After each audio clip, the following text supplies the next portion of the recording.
할렐루야. 우리 서로 인사하겠습니다. 사랑합니다. 축복합니다. 하나님의 은혜와 평강과 복이 여러분과 여러분의 가정에 영원하기를 축복합니다. 추수감사절이 되면 가끔 생각나는 게 있습니다. 제가 농촌에서 전도사로 목회할 때 요즘처럼 곡식이 많이 익어서 이제 농부들이 황금빛 나는 곡식들을 추수하며 기쁘게 농사를 결실하고 있을 때 저는 이제 추수감사절이 가까워지니까 하나님 앞에서 예쁘고 깨끗한 예배당에서 예배를 드렸으며 하는 그런 소원이 있었습니다. 그래서 이제 교회 성도들은 다 일하러 논으로 나가셨으니까 저는 혼자 교회에 남아서 낡은 예배당을 혼자서 수리하고 있었습니다. 교회 재정이 열악한 상태였으니까 주머니를 탈탈 털어서 지붕에 올라가서 비가 새는 곳을 땜질을 하고 페인트 칠을 하고 유리창 깨진 것을 갈아 끼우고 예배당 전체에 다시 칠을 다시 한번 하고 그리고 마지막에는 십자가를 크게 만들어서 교회 정면에다가 높이 세우고 있었습니다. 그런데 마침 예배당 앞을 지나가시던 동네 어르신이 저에게 이렇게 물었습니다. 전도사님, 뭐 하시는 거예요?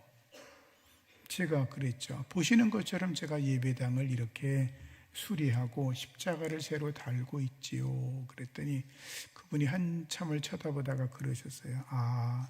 그렇군요. 추석이 다가오니까 교회도 대목을 보려고 예쁘게 단장하고 있군요. 그러셨어요. 예수님을 모르는 사람은 추수감사절이 뭔지를 모르니까 아마 추석 가까이서 제가 성전을 막 수리하고 고치니까 교회도 대목을 보는 때가 됐다. 이렇게 아마 생각을 하셨던 것 같습니다. 추수감사절은 하나님께 감사드리는 절기입니다. 풍성한 수확을 거두기 때문이기도 하지만 그리 아니하실지라도 오직 하나님 한 분만으로 감사하는 절기입니다. 하나님은 가을에 수확을 통해서 우리에게 풍성한 먹거리를 주시죠. 그것도 충분한 은혜이지만 그러나 그것만이 아니라 모든 일상생활 속에서 우리와 함께 하시고 동행하셔서 우리의 필요를 때를 따라 도와주시는 분이십니다. 그래서 우리는 그것을 농사 짓던 농경사회에서는 그 감사의 은혜를 특별히 추수하는 절기와 맞춰서 하나님께 감사 예배를 드렸는데 그게 이스라엘 백성들에게는 초막절이었습니다. 그러니까 추수감사절을 지킨다는 것은 첫째, 모든 것의 주인이 하나님이십니다. 두 번째, 내 소유의 모든 것이 하나님의 것입니다. 라고 하는 청지기 신앙을 고백하는 시간이기도 합니다. 하나님을 믿지 않거나 하나님을 믿어도 신앙이 없는 사람들은 자신들이 사업을 하거나 직장 생활하거나 또는 어떤 일에 돈을 벌면 내 거라고 이야기합니다. 이게 무슨 하나님 거야? 내가 땀 흘려 수고해 돈을 벌었으니까 내 거지라고 생각을 합니다. 그러나 신앙이 있는 사람들은 사업을 하거나 직장 생활을 하거나 어떤 일을 통해서 수입이 생기면 이 모든 것이 하나님의 은혜라고 생각을 하면서 하나님의 창조주를 기억하며 10의 1조와 감사와 선교예물 등을 주님 앞에 기꺼이 드립니다. 부모님의 사랑을 받고 자라는 아이들은 부모님으로부터 모든 것을 공급받습니다. 아이들이 성장하면서 필요한 모든 것을 부모님들이 하나도 빠뜨리지 않고 다 공급해 줍니다. 그래도 아이들은 무엇인가가 생기면 내 거라고 하면서 하나도 내어주려고 하지 않습니다. 근데 그 아이가 점점점 자라서 성인이 되고 성숙해지면 부모님들에게 크고 작은 선물을 하기 시작합니다. 어떤 사람들은 용돈을 드리기 시작합니다. 또는 부모님들의 남은 생일을 불편하게 해드리지 않으려고 노력합니다. 자신의 모든 것이 부모님께로부터 왔다는 것을 깨닫는 순간을 우리는 철이 들었다 그럽니다. 이제 세상을 보고 부모님을 보는 눈이 생겼다는 거죠. 신앙생활도 마찬가지입니다. 신앙이 없을 때는 우리가 하나님을 이용합니다. 하나님 내게 복을 주세요. 하나님 내게 복을 안 주시면 끝장날 겁니다. 제가 원하는 복을 안 주시면, 요즘으로 말하면 수능시험에 대박이 터지지 않으면 하나님 안 믿을 거예요. 이렇게 하나님 앞에 으름장을 놓기도 합니다. 그러다가 하나님을 깊이 체험하게 되면, 하나님을 만나서 하나님이 어떤 분인지를 알게 되면, 하나님과의 동행이 시작되면 생각이 바뀝니다. 내가 하나님을 위해서 무엇을 하며 살아야 될까? 하나님의 나라와 의를 위해 사는 것이 무엇일까? 그래, 내가 하나님 앞에 죽도록 충성해 봐야지. 내가 땅끝까지 복음을 전하라고 하셨는데 복음 전하는 사람이 돼야지. 주님과 동행하며 항시봄의 평화를 누려야지라고 생각하며 살아가게 되죠. 그런 은혜가 여러분들에게 주어지기를 축복합니다. 제가 목회를 하면서 하나님의 놀라운 은혜로 예배당을 2번 지었습니다. 그런데 예배당을 짓기 전에 선배 목사님들의 이야기를 들었는데 그분들이 이렇게 말씀하세요. 나는 예배당을 지을 때 1년치 생활비를 하나님께 몽땅 드렸어. 그 말을 들었을 때 제가 이렇게 생각했습니다. 그거야, 그 목사님이 큰 교회에 계시니까 그거 당신이 먹고 살 만한 여유가 있으니까 하는 거지, 나 같은 사람은 어림도 없어. 절대 안 된다고 제가 그랬습니다. 제가 대전에서 예배당을 짓게 되었습니다. 전도가 잘 되고 새신자가 막 늘어나니까 앉을 자리가 부족해서 예배당 짓는 계획을 세웠습니다. 그리고 4년, 5년이 지나서 예배당을 본격적으로 건축을 하려고 기도하기 시작했는데 하나님이 저에게 이렇게 말씀하셨습니다. 너는, 긴 말도 아니었어요. 너는 그러셨어요. 예? 저요? 제가 알았죠. 하나님께서도 저에게 1년치 생활비를 드리라고 하시는구나. 그래서 제가 우리 안사람에게 이야기를 했습니다. 하나님께서 이렇게 말씀하시는데 어떻게 하면 좋을까? 천사 같은 제 아내가 말했어요. 하나님이 원하시면 드려야죠. 그래서 우리는 1년치 생활비를 하나님께 드렸습니다. 그 당시에 아버님이 돌아가셨는데 아버님이 주신 유산도 하나님께 드렸습니다. 그동안 건축과 여러 가지 일로 적립해둔 것도 다 드렸습니다. 빈털터리가 되었는데 하나님은 때마다 일마다 기적의 손길로 도와주셨습니다. 저는 1년치 생활비 전체를 헌금한다는 것은 도저히 나로서는 감당할 수 없는 일이라고 생각을 했지만 하나님은 그 일을 통해서 저에게 더 큰 은혜와 축복, 더 큰 믿음 선물로 주셨고 저와 제 가정과 자녀들을 복되게 하여 주셨습니다. 서울에 와서 얼마 되지 않아서 예배당을 짓게 되었습니다. 그때는 제가 하나님께 먼저 말씀드렸습니다. 하나님, 이번에도 1년치 생활비를 예배당 건축을 위해서 드리겠습니다. 생활비를 받지 않고 생활하는 것이 경제적으로 많이 힘든 일이었습니다. 가난을 경험하는 일이었지만 하나님께서는 그 모든 것을 견디고 이기게 해 주셨습니다. 시간이 지나면서 생각이 되어지는 것은 하나님께 드릴 수 있는 믿음을 주신 게 너무나 감사했다라고 하는 것입니다. 마른 막대기보다 못한 저를 사용하셔서 예배당을 2번이나 건축하는 은혜를 주셨으니 이보다 더 큰 은혜와 더 큰 감사가 어디에 있겠습니까? 다윗이 하나님의 성전 짓는 일을 위해서 자기가 가지고 있던 금은 보화를 하나님께 드립니다. 그것도 부족하다고 생각돼서 전쟁에 나가서 이기면 전리품을 얻게 되면 그것도 여호와께 드렸다라고 성경은 말씀하고 있습니다. 다윗은 그때 고백합니다. 하나님, 나 같은 사람이 이렇게 많은 것을 하나님께 드릴 수 있는 건 제가 잘나서가 아니라 전적인 하나님의 은혜입니다. 그렇게 그는 고백을 합니다. 그런데 저 같은 존재에게 그런 은혜를 주셨으니 그저 감사할 뿐입니다. 지나고 보니 그것은 하나님께 향한 저의 감사의 제사였습니다.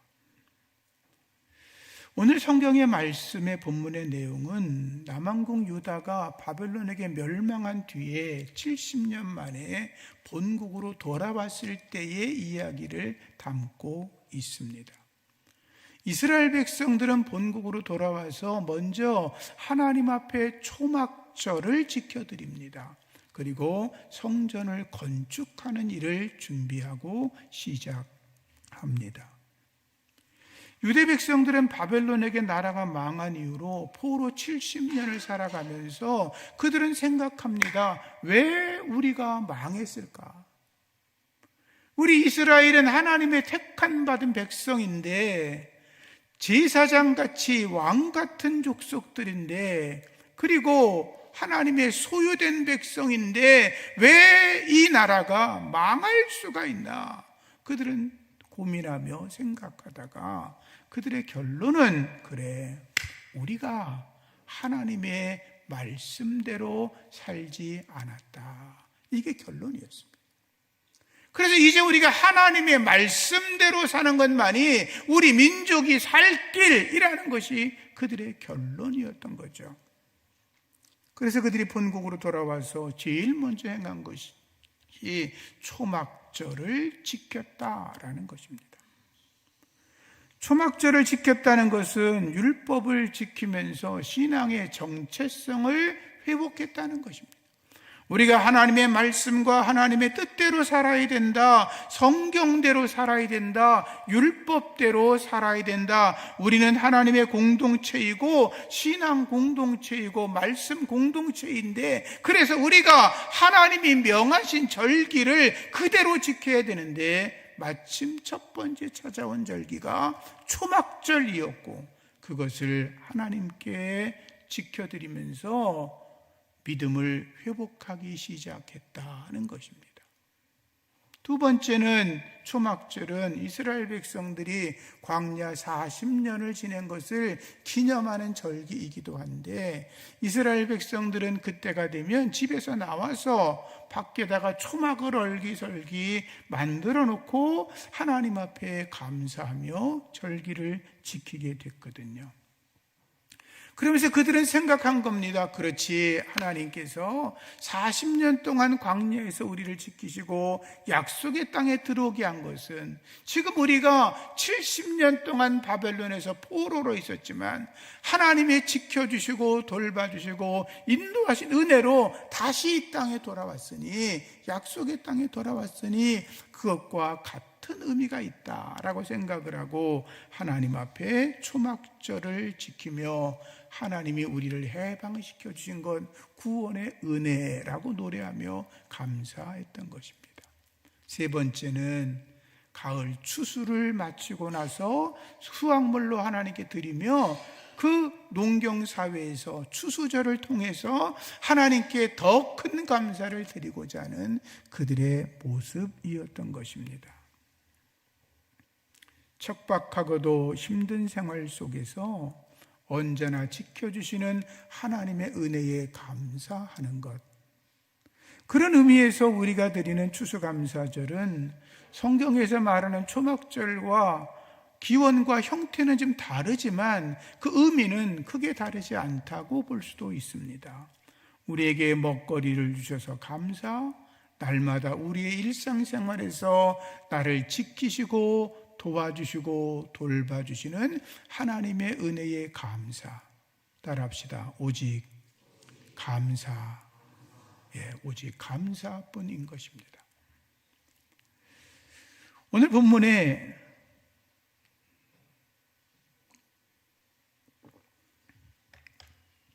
이스라엘 백성들이 하나님께 돌아와서 초막절을 지킬 때 말씀을 보면 규례대로 초막절을 지켰다.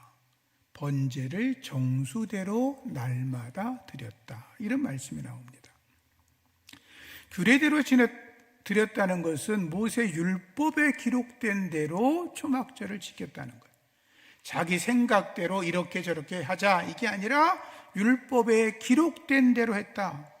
레위기 23장 34절에는 일곱째 달 15날이 초막절이다 라고 했고 39절에는 토지 소산 거두기를 마친 뒤에 라고 기록되어 있고 42절에는 초막에서 거주해라 라고 되어 있고 신명기서에는 너와 네 자녀는 물론이고 노비와 레위인 객과 고와 과부와 함께 즐거워해라 그랬어요. 이 말을 전체적으로 이어보면 이렇게 되는 거예요. 너희가 초막절을 지키는데 토지 소산을 다 거두고 추수한 뒤에 7월 15일부터 일주일 동안 축제를 하는데 집에서가 아니라 밖에 나와서 초막을 지어놓고 그곳에서 행하고 그런데 너와 네 자녀는 물론이고 사회적인 약자인 노비, 레위 사람, 객, 고아와 과부를 다 불러다가 함께 잔치하라 라고 하는 게 성경의 말씀인 거예요. 그리고 그들은 말씀대로 행했다라고 하는 거죠. 정수대로 날마다 드렸다라고 하는 말씀은 민수기 29장 12절 이하 보면 모든 절기에 하나님께 드리는 제물이 있잖아요. 그런데 초막절은 다른 어떤 절기보다 더 많은 제물을 드리게 되어 있었어요. 초막절 일주일 기간 동안은 매일 제사를 드리는 거, 상번제, 번제, 속죄제 이런 제물을 드리는데 첫날에는 13마리의 수송아지를 드리고 그 다음 날은 12마리, 11마리, 10마리, 9마리, 8마리, 7마리까지 돼서 70마리를 드려요. 그 70마리를 총 드리는데 그 70마리의 총 숫자는 뭐냐 하면 7은 완전수이고 그리고 10은 충만함의 수인데 이거는 하나님의 나라와 하나님의 구원이 완전하고 충만하다 그런 의미를 담고 있어요. 그 후에도 수양을 매일 2마리씩 일주일씩 드리는데 14마리 그리고 1년 된 어린 순양은 98마리 그 다음에 소제와 전제를 드리고 속죄제도 따로따로 계속 드리는 순서에 따라서 이 제물을 하나님께 올려드렸어요. 율법에 기록된 대로 철저하게 초막절을 지킨 모습을 성경은 이야기하고 있어요. 하나님 앞에 온전하게 드렸다는 것은 하나님의 은혜와 구원에 대해서 감사드리고 찬양했다라고 하는 거죠. 광야 같은 생활 속에서 나그네처럼 살아가는 그들이 인생은 영원하지 않고 유한한 것이며 언젠가 우리 인생이 끝나고 나면 더 나은 본향인 천국에 올라가야 되는데 바로 그런 날들을 기대하면서 하나님께 올려드렸던 제사가 초막절 감사 제사였다라고 하는 것입니다. 이스라엘에 여러 절기가 있죠. 6월절은 예수님의 십자가 사건을 말하는 거예요. 첫 열매를 드리는 초실절은 예수님의 부활을 의미하는 거예요. 그리고 77절 오순절이라고 불려지는 그 절기는 성령 강림절을 의미하는 거예요. 그 초막절은 주님의 재림과 영원한 천국을 이야기하는 것이거든요. 새하늘과 새 땅을 바라보며 하나님의 나라를 대망하며 드리는 절기. 초막절에는 물을 쏟아붓는 의식이 있어요. 반석에서 물이 난 것을 기념하며 드리는 것이기도 한데 이 말씀은 예수님께서 이렇게 말씀하셨죠. 초막절 끝날에 누구든지 목마르거든 내게로 와서 마셔라. 나를 믿는 자는 성경의 이름과 같이 그 배에서 생수의 강이 흘러나리라 그랬죠. 초막절에 성령의 은혜가 넘친다 그 말이죠. 초막절에 등불 의식도 있어요. 등불은 광야에서 불기둥을 상징하는 거예요. 그 불은 성령을 상징하기도 하죠. 예수님 말씀하셨어요. 나는 세상의 빛이니 나를 따르는 자는 어둠에 다니지 아니하고 생명의 빛을 얻으리라. 생명의 빛 예수 그리스도, 그분의 이야기죠.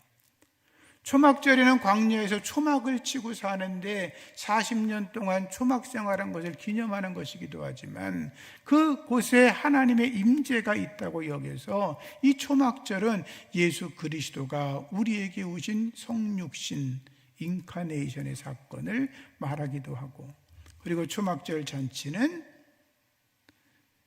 추수한 후에 감사의 잔치이기도 하지만 예수님의 재림과 어린 양의 혼인잔치의 의미를 담고도 있죠.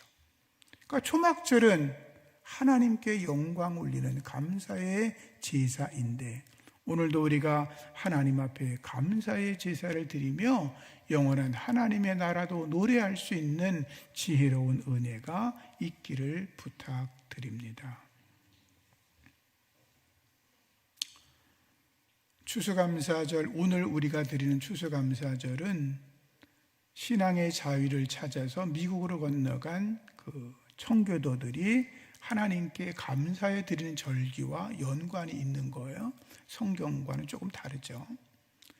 그래서 성경에서의 추수감사와 유사한 초막절은 말씀드렸던 것처럼 추수에 대한 감사는 물론이고 하나님의 구원과 하나님의 나라를 선포하는 것이에요.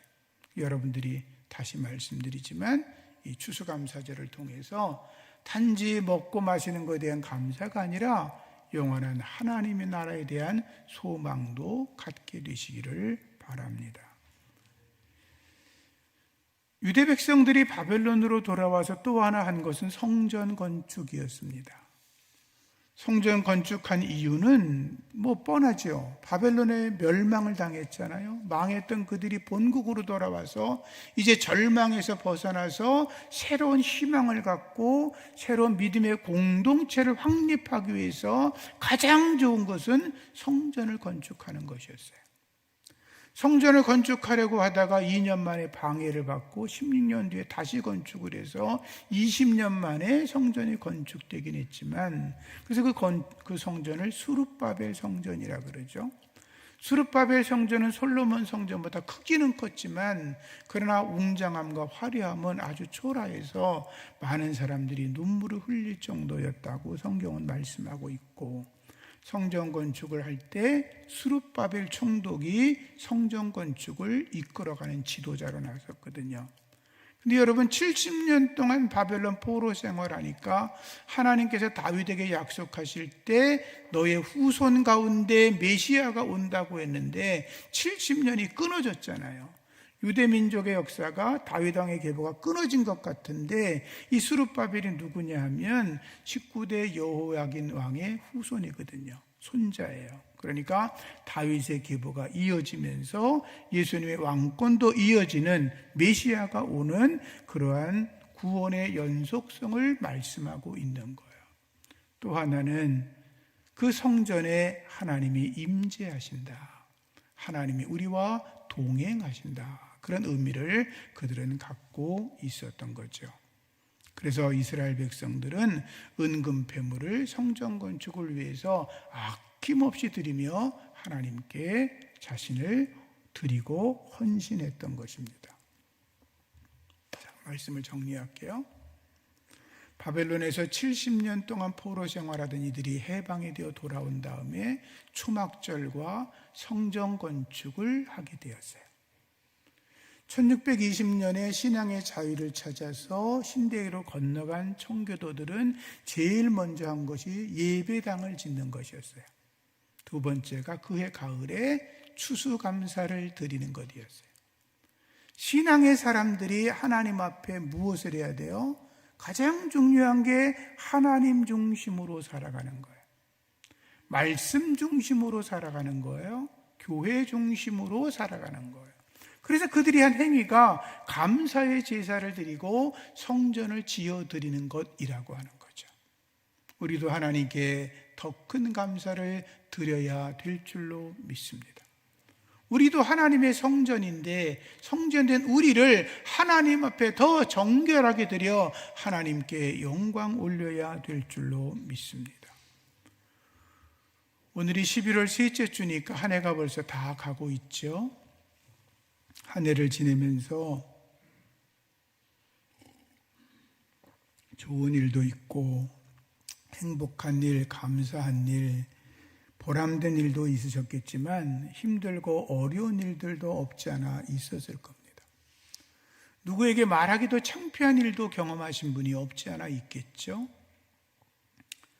그러나 중요한 것은 우리의 믿음은 어떤 상황에서도 견고해져야 됩니다. 좋은 일, 감사한 일, 보람된 일, 행복한 일이 있으면 더 감사하고 힘들고 어려운 일이 찾아오면 그럼에도 불구하고 감사하는 믿음의 사람이 되기를 축복합니다.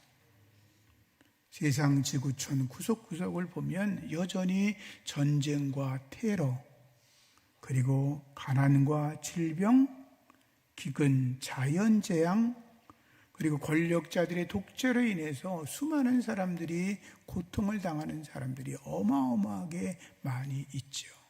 어찌 보면 저나 여러분은 대한민국에 태어난 것만 해도 감사한 거죠. 그렇죠? 은혜인 줄로 믿습니다. 그래서 우리는 언제나 감사합니다라는 고백을 통해서 주님께 나가면 하나님이 더 좋은 일로 우리에게 은혜 주실 줄로 믿습니다. 마지막으로 조금 설교하는 빗나가는지 모르겠지만 예화를 하나 드리려고 하는데, 살며 사랑하며 배우며라는 책을 쓴 동기부여 연설가 레오 버스카글리아 교수가 있어요. 이 교수가 어렸을 때 아버지가 사업을 하다가 망했답니다. 파산을 했는데 그 파산했다는 소식을 듣고 그 부인이 보석 목걸이를 가지고 보석상에 가서 팔았어요. 팔은 돈을 가지고 뭘 했냐면 시장 가서 음식을 잔뜩 사가지고 그날 가족을 불러놓고 크게 잔치를 벌였어요. 그 이야기를 들은 사람들이 전부 다 정신 나간 여자라고 막 비난을 했어요. 근데 그녀가 이렇게 대답을 했다 그래요. 그날 저녁 우리 가족에게 필요한 것은 슬픔이 아니라 기쁨이었습니다.